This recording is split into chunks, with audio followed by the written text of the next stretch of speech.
Enggak, saya tadi belum nanya Pak Sukamto, ini berarti Anda nih dosen ya?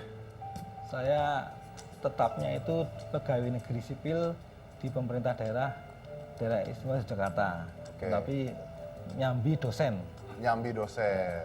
di Fakultas Hukum Universitas Cokroaminoto Yogyakarta. Oke, dan punya anak berapa Pak? 3, 3 yang perempuan 2 tadi ya? 1. Yang perempuan 1 yang sakit itu, yang kena paru-paru itu?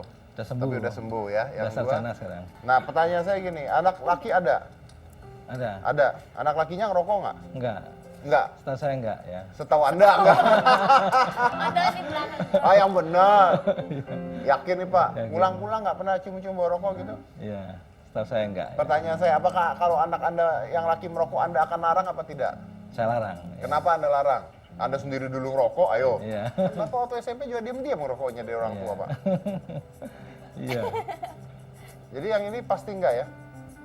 Setahu saya enggak. Tahu Anda nggak ya? Itu yang orang tua Anda pikirkan pada saat itu, tapi ya sudahlah nggak apa-apa. Oke baik, Mbak ngerokok? Enggak. Mbak tolong tanyain ya. Ya. Ini pertanyaan saya mungkin agak sedikit tajam, tapi saya harus tanya. Seandainya Mbah simpen suatu saat meninggal dunia. Apa sih? Tunggu, jangan ditanya dulu, Mbah. Nanti marah orangnya. Maksud saya gini, setiap orang pasti meninggal dunia lah ya. Seandainya Mbak simpen satu saat meninggal dunia. Siapa yang akan jaga cucu tersebut? Mbah, maaf nggih. Bingung nanyanya. Nek benjang panjenengan sedo, sinten sing jagi wayahipun cucu? Cucu aja. Nah, sapa sing jaga?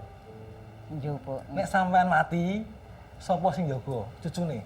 Nggih niku wau sing jalaraken Mas Haris Mas Aris. Gunawan.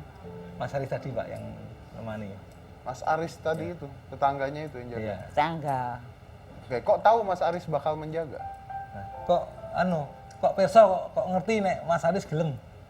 Nggih nek burune niku nggih ket alit niku di gelek niku di Oh, sejak kecil memang Mas Aris itu ikut membantu menjaga. membantu ke rumah Oh, sakit. Ya, ke rumah Mas sakit Haris juga. niku.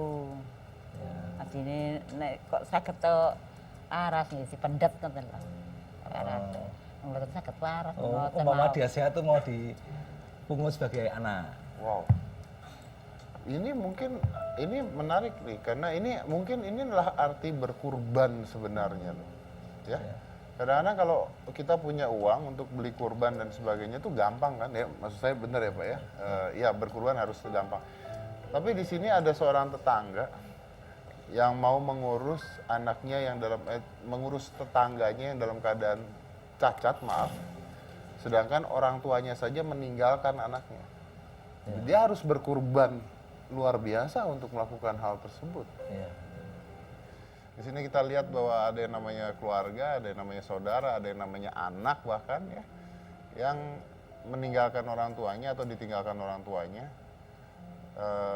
tidak bertanggung jawab,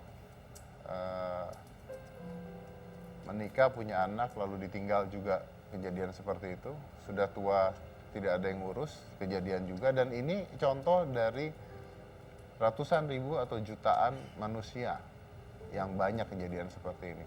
Tapi di sini juga ada kejadian-kejadian ketika seseorang yang tidak dikenal atau tetangga atau teman atau siapa yang sebenarnya bukan tanggung jawabnya, tapi mengambil alih tanggung jawab tersebut dengan berkurban, dengan mengorbankan waktu dan sebagainya untuk mengurusi orang-orang seperti ini. And I think that's beautiful. Di mana ada sebuah kekurangan dari orang lain timbul sebuah kekurangan, disitulah kesempatan orang lain untuk berbuat baik. Jadi mungkin itu harus kita ambil sisi positifnya dari sisi sana.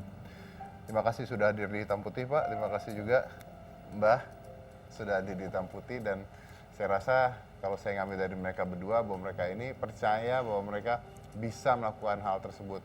Terutama Mbah ya, dari seorang pemulung, dia percaya bahwa hanya dari hasil mulungnya dia bisa menyimpan uang untuk membeli kurban.